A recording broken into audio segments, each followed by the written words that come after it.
Have you ever thought about becoming a YouTuber but had no idea how to begin a weird career like this one? Have you got any questions you might want to know about how to do this as a full-time job? Well, somehow that's what I do for a living. This channel is my full-time job. I don't do any other work minus make videos for YouTube.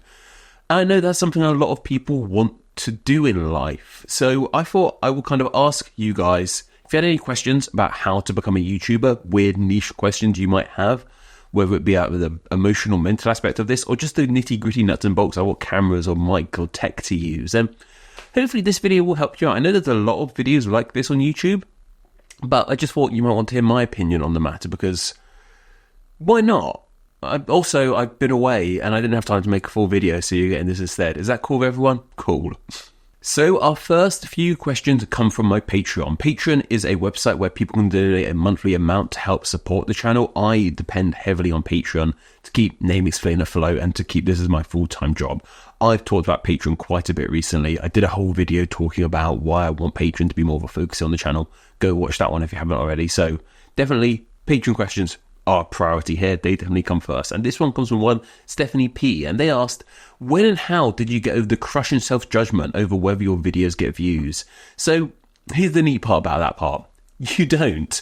Every time I have a video do badly or worse than I expected it to, it's not great. It's kind of sucks. It's a really down on one to begin. I don't have any better advice for you. My best bit is just to realize that there's always going to be more videos. And you know you can do it, especially if you've had videos do well in the past and then videos aren't doing as well. You know, there's always a possibility of it happening. That's what I would say. And just, it can suck. It's one of the suckiest parts about this job when you put so much heart and soul into a video and it doesn't perform as well. I had that really badly with this mini documentary I did on location with Amber, who's editing this video. We went and filmed the video in Bristol, and it really didn't do as well as I was hoping it would, and that really got me down. But you just kind of got to pick yourself up and go, okay, well, on with the next video. That's a great mantra I kind of have for myself, just on with the next video. Just keep on making. That's kind of the approach I have for my content. I just make as many as possible and see what sticks to the wall, basically. That kind of approach has pros and cons. We'll talk about it a bit later in this video as well. I think there's a question relating to quality versus quantity. We'll talk about that in a moment as well, if I remember to put that question in. This video is completely unscripted, so we're just going to see how it goes. But I would say the best way to get over that crushing self-judgment is knowing that that's only one video and go, okay, that video didn't work, on to the next one. Girlboss Too Close to the Sun asked, does less competition make it easier for interested viewers to find you, or is it more difficult to find your audience? So this is in relation to, I guess, the relative nicheness of my channel. I'm not the only person who talks about words for a living here on YouTube. There's many other YouTubers focused on language and etymology and words. Far better than me, definitely. I'm somehow here, though, for some reason. It's an interesting one. I don't think nicheness is an issue. I think there's this whole philosophy called niching down. I think the niche you can be, the better. There's some really terrific niche YouTube channels on YouTube that are highly successful. One of the big secrets for YouTube is enthusiasm. If you can put a lot of enthusiasm into a really niche subject and let your audience know why this is awesome and why this matters and why you should care about it, you will be fine. And from my own personal experience, I watch a lot of like video game content, not so much on Let's Plays, but videos about video games, video game essays, niche elements of video games. Some of them are about games I've never played or have had no interest in playing. Nick Robinson is a terrific YouTuber, and he's done this amazing video about one of his favourite games ever. I can't even remember what it was called, this game. It's like a battle card trading game. Never played that game, have no interest in playing it, but he made such a good video and conveyed why it was important to him and why it matters so much that I was convinced to watch it and enjoy it. So I don't think nicheness is a problem. I just think if you can explain why you think that niche thing is really cool and important, your audience will find it and you'll find an audience in that. And people who probably didn't even care about those subjects could potentially care about it because you're making it exciting. That's hopefully something with Name Explain. Maybe everyone who watches Name Explain wasn't into etymology before they discovered the channel, but I maybe made them interested in etymology, potentially. I don't know. In regards to competition, I want to say it limits you, but I really don't, honestly fully believe that. I think what limits me is my quality of my videos. I think that there are other channels out there, like I said, who focus on words who are way more successful than me because they're better at doing this than I am. But no, it doesn't limit you at all. I think if you can be passionate about something and make good enough videos about whatever niche subject there is, then you'll be fine. I think that answers your question. I'm not sure. Girlboss Too Close to the Sun, also on Patreon, asked, since you draw/animate your videos, what was your process in finding your art style? How do you decide what visuals will go with your videos? Have you had any experience in drawing/graphic design or video making before your channel? So quite a few questions there. I'm going to answer the first one last. No, the last one first even. Do I have any experience with drawing and graphic design before making my channel? Yes and no. I would draw a lot as a kid in very silly little ways. I've never done like proper graphic design. I'll talk about how I make my drawings in a moment. Video making. So my earliest memory of video making came from media studies, which I did as a GCSE option in year 10 and 11. That's the first time I used an iMac. I used iMovies, which I still use to this day. I'll talk about that in a moment as well. That's kind of where I learned the basics of video editing and how to put a video together. So that was my earliest experience with video making. I did run some channels prior to Name Explain as well. I've kind of mentioned those in passing in the past. Useless Theory, if you're watching from Useless Theory, my God, thanks for sticking around, because that was a channel, I guess, wasn't it? Yeah, so I do have experience with that in the past. Also, so my animating and drawing style, I use a iPad Pro and an Apple Pencil to animate my videos. Very good quality animation, I'm aware. No, obviously this isn't animated, but my other videos are animated. And they're all hand-drawn. They're all just literally me scriggling away on an iPad with a pencil, Apple Pencil. That's how I make my videos. The process of finding that art style was because I'm not a good drawer. I don't know if you can notice that from my videos. I can't particularly draw too well. So I wanted something simple and easy to replicate over multiple times, over multiple different ways. The obvious answer would have been stick figures, but the reason I didn't go with stick figures is because there are also already quite a few YouTube channels out there who were doing stick figures. CGP Grey comes to mind, Zidnaf comes to mind. There's loads of great, and there's nothing against them. I would have done stick figures if they weren't already so established. I want something a little bit more unique to my art style, so I kind of made my weird blobby little guys. You can once again see those on Useless Theory if you go find that channel. Like some very, very early proto versions of my characters are on there. Yeah, that's kind of how I found my art style. I just wanted something unique but simple that I could do regularly and easily, and that's how I landed on how my videos look. How do I decide what visuals go with my videos? It's kind of just, so I write the script, I then tend to record the script. Sometimes I animate then record, sometimes I animate then record, or I do it in either order depending on what my workday is looking like. I kind of just have the script up and I'll see, okay, so I'm talking about this bit at this part of the video, so I will draw this. So for example, if I'm making a video about China, I just recently did a video about China, Japan and Korea. So what I first did, what I tend to do a lot, this is a really fun little tip, the app I use, Tasty Sketches and Layers.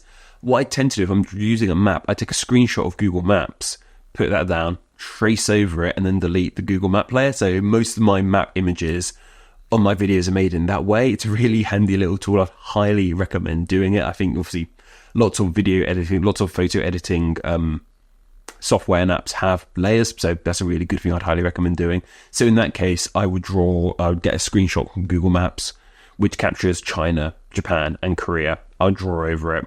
And then when I mention China first, I'd do a new slide. I'd copy and paste that onto another slide and add the word China to it. Then I'd copy and paste the word Japan when I talk about Japan next.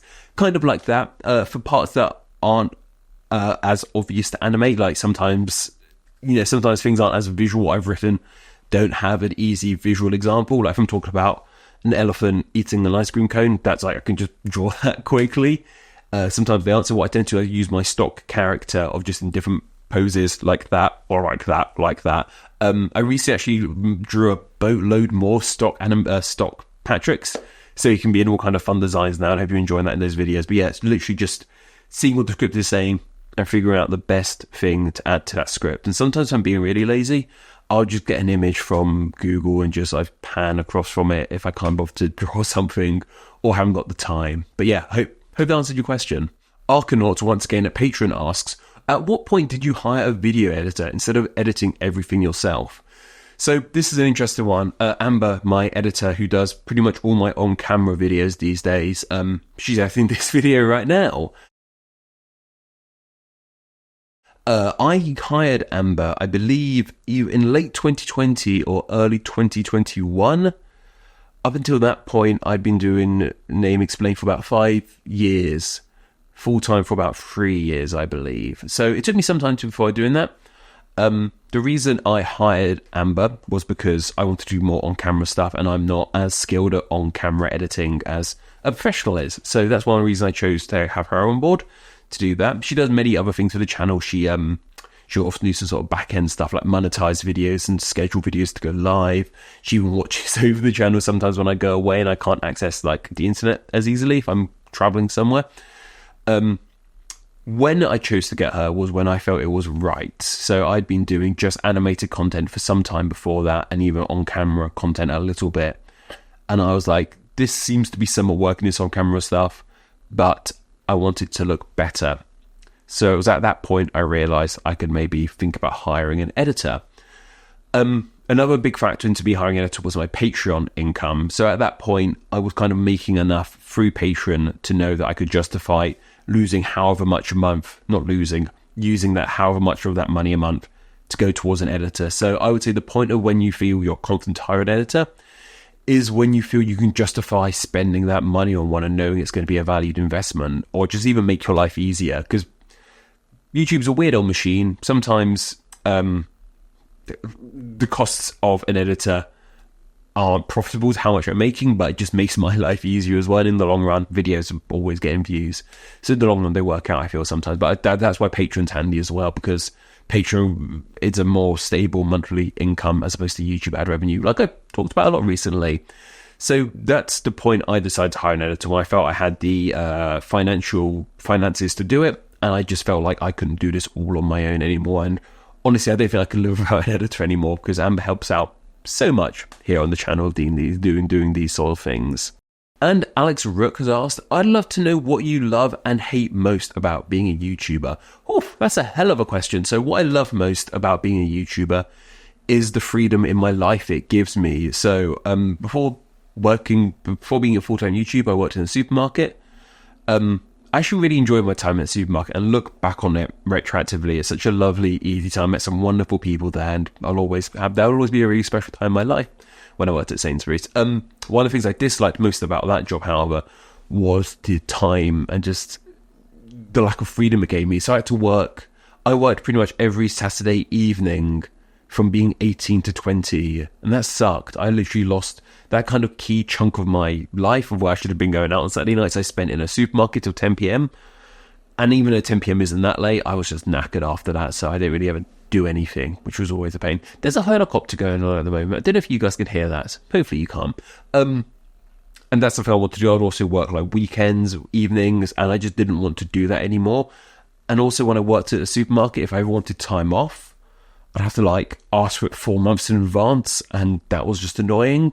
I know that's kind of the normal world, and I've been doing this for 6 years now, so I'm very much detached from that real world.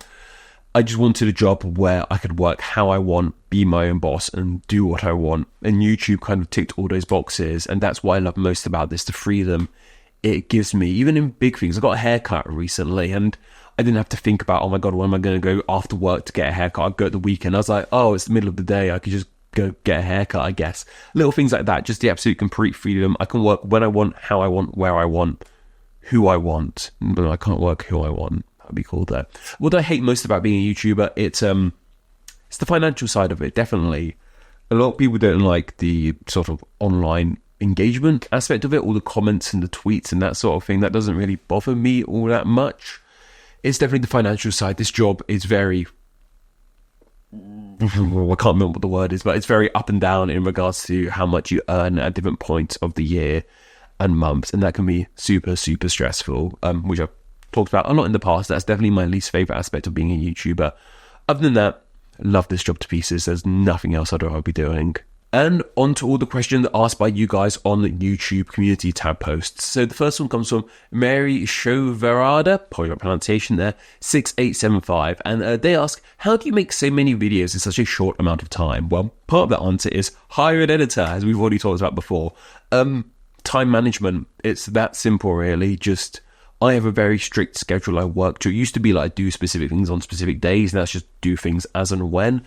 and kind of working on a backlog and just know what you're going to make, and also have a fairly easy production pipeline for yourself. So my videos are pretty easy to produce. They're basically glorified PowerPoints, if you hadn't noticed.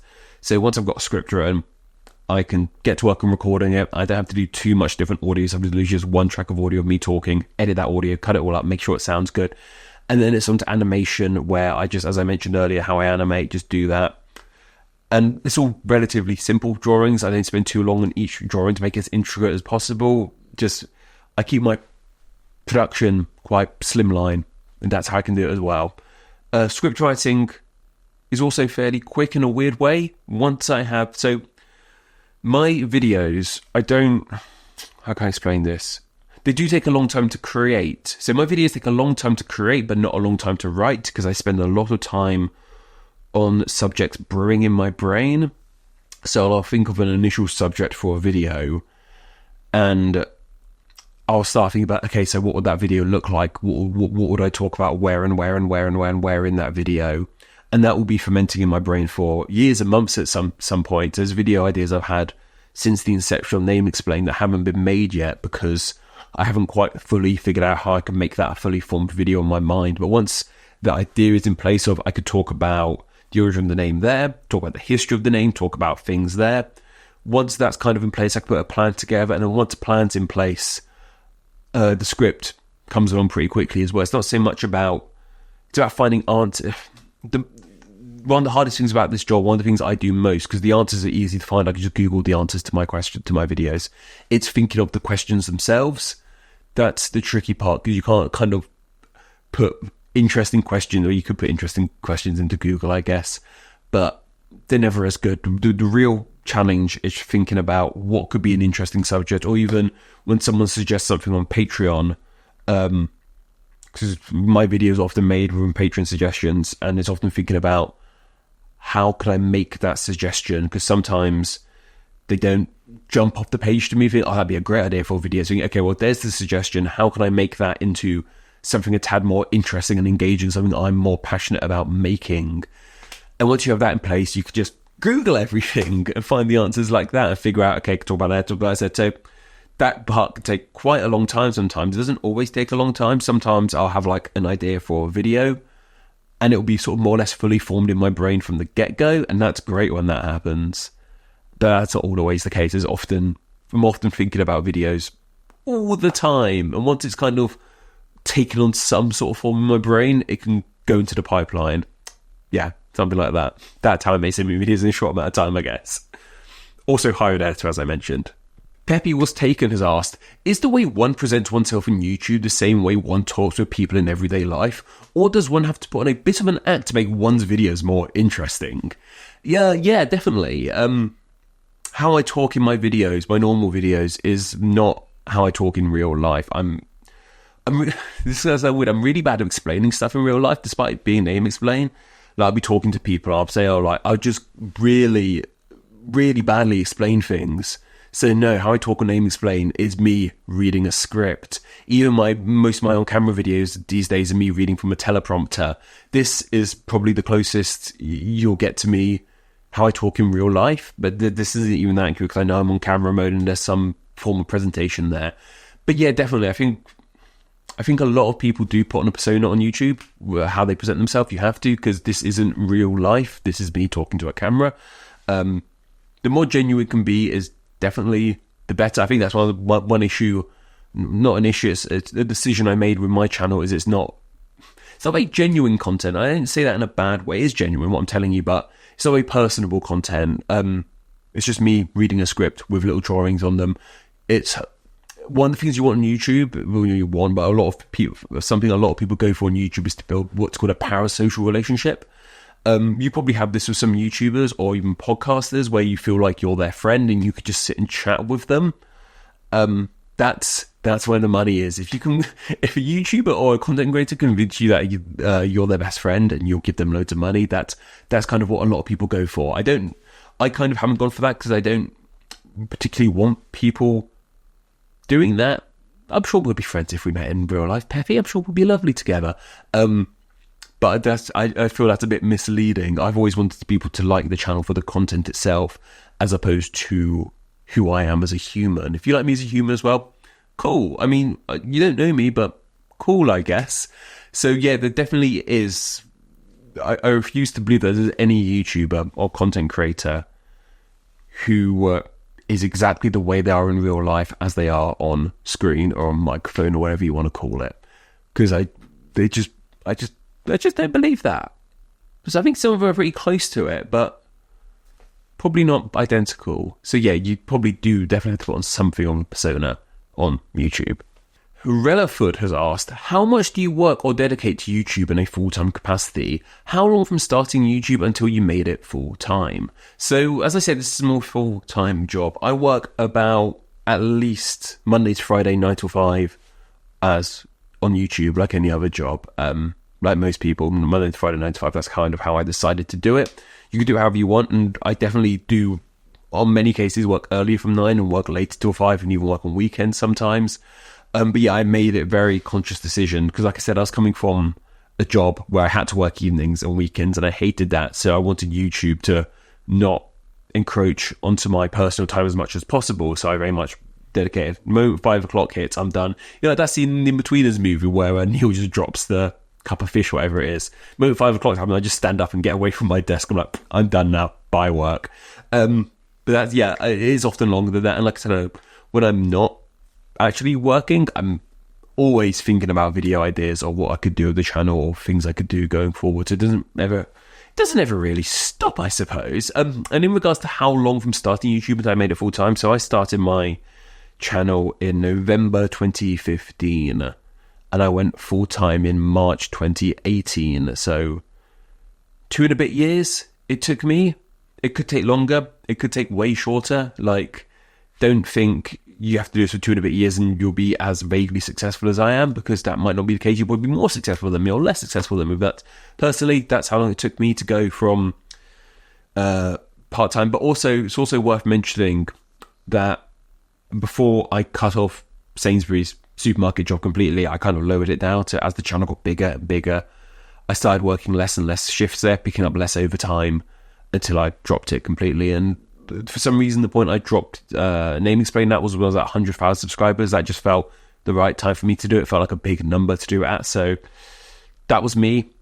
If you want to do it differently, you do you. JM Croc Y asked, how to stay motivated doing content for a long time? So this is something a lot of people talk about, burnout. I kind of have to carry on doing it because it's my job. I've got to pay bills and put food on the table and pay for all my video games and things I like doing. So I need to just carry on making videos. What else means that I really love doing this as well. If you're not motivated by your content, then this probably isn't the job. I don't know, it might not be the job for you. If you want to do this as a full-time career, you kind of sometimes, and I've definitely done this in the past, even when I'm not motivated, you've still got to carry on making those videos. And I do take time off as well. As I mentioned, I'm very strict when I'm actually working 9 to 5, Monday to Friday at most points. So that helps out. I get a normal weekend. I'm not working 7 days a week, like morning, noon and night. I'm working very strict hours, which I maintain myself. So that's one of the ways I do it, is kind of limiting how much I work. Helps me stay motivated. It always keeps me hungry because I'm not burning myself out as much. And I do occasionally take a week or 2 weeks off as well, especially over Christmas or my birthday or whatnot. That's when I take time off too. I just took time off, hence why you're getting this video. So yeah, I would say one of the ways to stay motivated is not work. Basically, don't work too hard. That's what I'm saying. Just limit yourself to what you do so you stay motivated to carry on doing it. And just remember, if you want to do this as a full-time job, then you've kind of got to carry on making videos at all times. Martin Fawkes 595 has asked, what recording and editing equipment is best to use? So, use whatever you want, really. So, with regards to editing, I use iMovies, which is the free basic editing software that Apple products come with. I use an iMac, sometimes a MacBook, depending on where I'm working. I call them Thunderbird 2 and Thunderbird 4. Not enough people appreciate that. That's some genius names. My MacBook's Thunderbird 4 and my iMac is Thunderbird 2. Hope someone appreciates. I've gone all weird there. I hope someone appreciates that naming system I have for my computers. I love iMovies. It's really super simple to use. There are kind of Windows equivalents to it, Some people use a lot more intense software. Amber, who edits my videos, she's an actual proper editing person. She uses the Adobe Premiere Pro, I believe. I'm sure she'll put up on the screen telling me what she uses. But if you know your stuff, use something like that. There's often this thing, the easier a bit of editing software is to use, the less you can do with it. So I kind of work within my means. I only really know how to use iMovies. So I work within the means of what iMovies can provide to give you guys the best possible videos. Like I said, my videos are basically glorified PowerPoints. So I can literally just put my audio on one track in iMovies and then kind of just match up my animations as they need to go on the screen. That's kind of how I do it, really. Recording software, so Audacity is terrific. I know lots of people use Audacity. It's completely free. It's available on pretty much all major platforms. It's on Windows, Mac, and Linux. Just Google Audacity, download it. Dead simple to use. Actual hardware like microphones and whatnot, I used the Rode Pod mic. Before that, I was using the Blue Yeti. I think the Blue Yeti gets a lot of slack. The Rode Pod mic is a terrific microphone. Like some pointing goes just over there. I love that thing to pieces. The Blue Yeti tends to get a lot of slack on the internet. It's kind of seen as this like baby's first microphone. I love that thing. I still use it to this day. If I'm not at my home office, I need to record something. I go to work at my parents' house sometimes when I'm going to visit them. I bring that along with me, and I think it works absolutely fine. My first name explain video, I'll talk about this in a moment, but my first name explain video, I didn't actually have a proper microphone. All I had was a camera, and I recorded it. I kept the lens cap on the camera, and I just spoke the script while the camera was running, and then I converted that into an MP3 file. That's how I recorded the first ever name explain video, Where's Old Zealand? I was like, well, I think that video got about 1,000 views. I was like, well, this is something I want to do then. So then I brought a Yeti after that, and then I'm on the Rode Pod mic now. That's... as long as it sounds vaguely clear, if you want recording software, Audacity's great for whatever recording device, as long as it sounds pretty clear, I would say probably focus more money on record. Oh, so I've got another microphone. The way I use for this is a Rode like cam mic thing. It sits on top of my camera here. That's a really good little mic as well. I might put links to the microphones I use. Yeah, I might do that if I remember. I should remember to do that. Yeah, okay. But yeah, no, get a good microphone if you're really committed to this. And microphones are pretty easy to come by these days. I think even like the microphone on an iPhone is pretty good these days as well. Just whatever works for you. As long as it's clear for your first few videos, as long as it's sort of clear and easy to understand. It's not even so much about the device you're using, but your setup. Like make sure you're in a quiet room, which isn't too echoey or hasn't got too much background noise, and then you'll be fine to go, I reckon. Ballum96 has asked, what camera should we buy? So this varies greatly. Once again, iPhones. When I first started doing on-camera videos, fun with first names. Actually, no, let's go a bit further back. So when I was doing Useless Theory, which was my older YouTube channel, I had a DSLR. I had no freaking clue how to use a DSLR, but I kind of just bought one and hoped for it. I don't have a DSLR anymore. I don't need a DSLR. Doesn't need it for me. What I use for these videos now is the Sony ZV-1, I think it's called. So I'm just looking at it. It's got the name on it somewhere. I think it's called the Sony ZV-1. Once again, I'll put a link to it somewhere. It's a really decent little camera. I love it to pieces. It serves my needs perfectly. But I said I've got a microphone attached to it.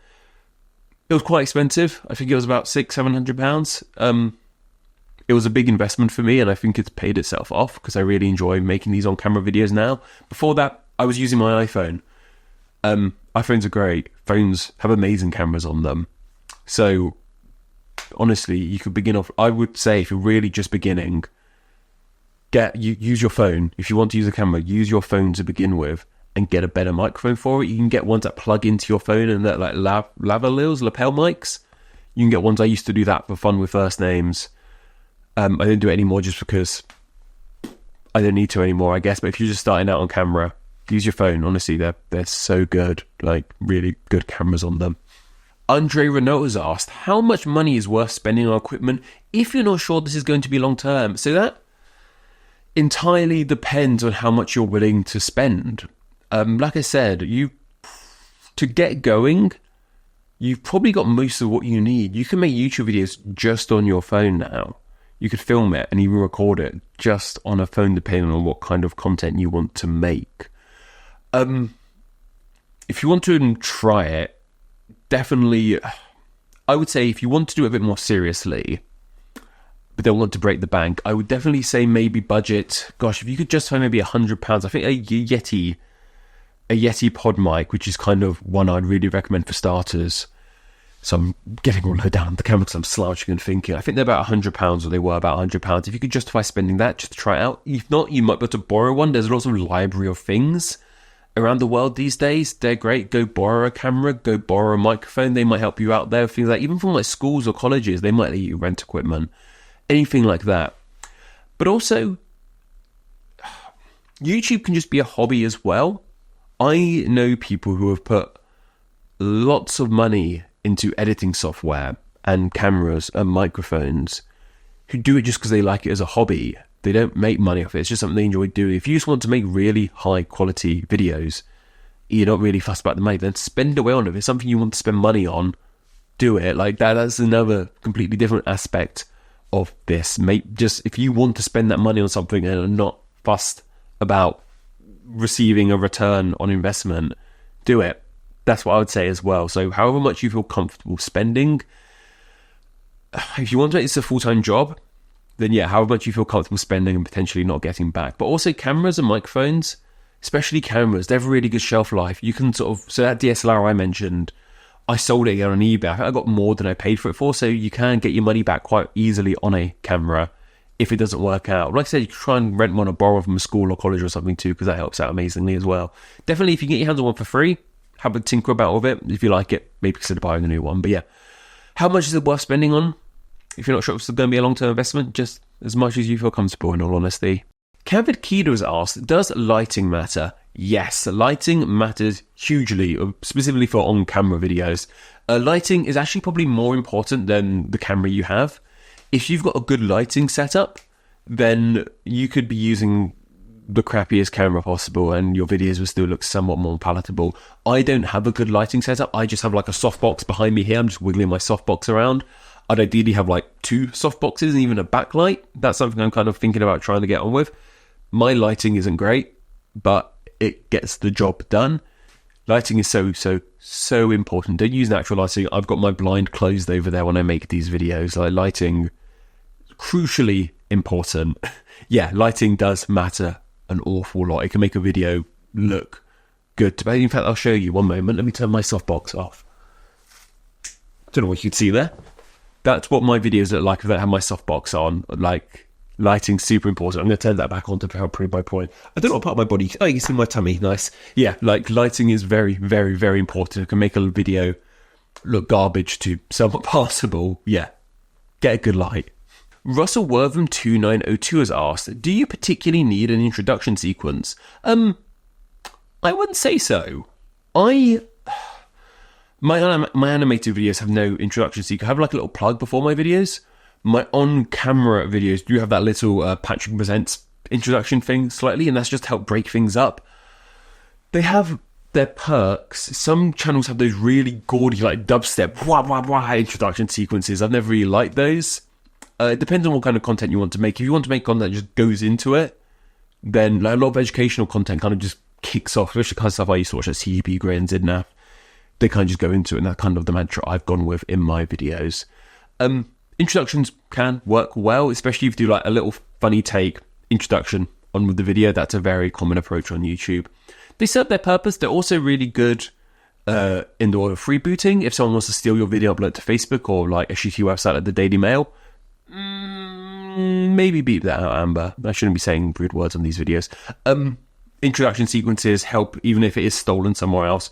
Your branding is still there, so even if they haven't credited you they haven't credited you and they've stolen your video, people can still know who you are, so they serve a good purpose in that regard as well. But even so, you should put a thumbnail and a watermark in the bottom of your videos as well. Yeah, I've never desired a really flashy big introduction sequence in my videos because a lot of the videos I watch don't have them. So yeah, that's my take on it. Les King 5060 has asked, if, as a travel vlogger, I take videos that have other people in them, do I have to get their consent before posting the video online? So this is a really interesting one. It's not something I have a huge amount of knowledge in.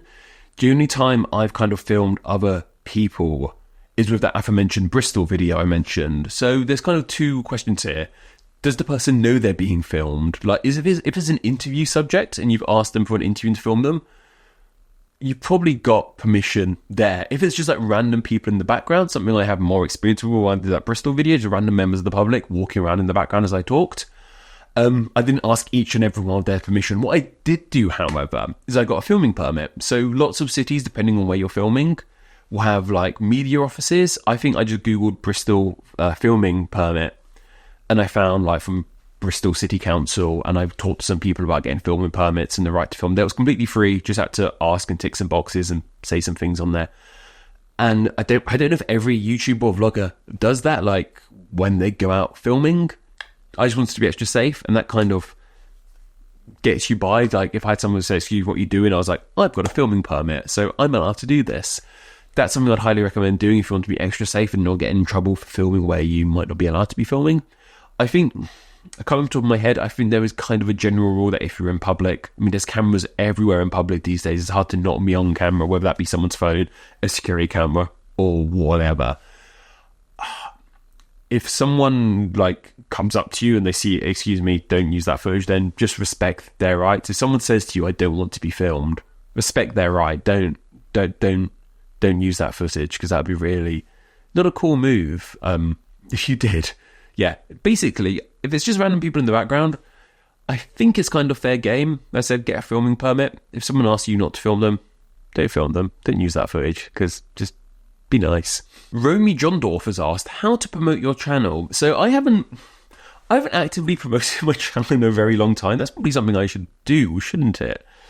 I kind of just upload my videos to... I don't even really plug them on social media anymore. I don't plug them on Instagram or Twitter. I share them on my Facebook group, Friends of Name Explain, but that's about it. That wasn't always the case, however. When I first began Name Explain, I used to promote quite a lot on Reddit. I'm not sure if Reddit still works, since whether Reddit's even a thing anymore. I think Reddit's still a thing. I don't know how popular it is.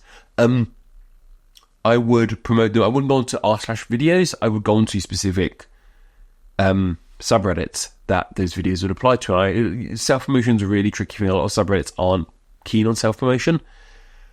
So there's the etymology subreddit. I'd often share my videos on the etymology subject more as like a, what do you think of this video? This is something I'm working on. Do you like this? By the way, if you're watching from one of those Reddit promotions, hello, thanks for sticking around.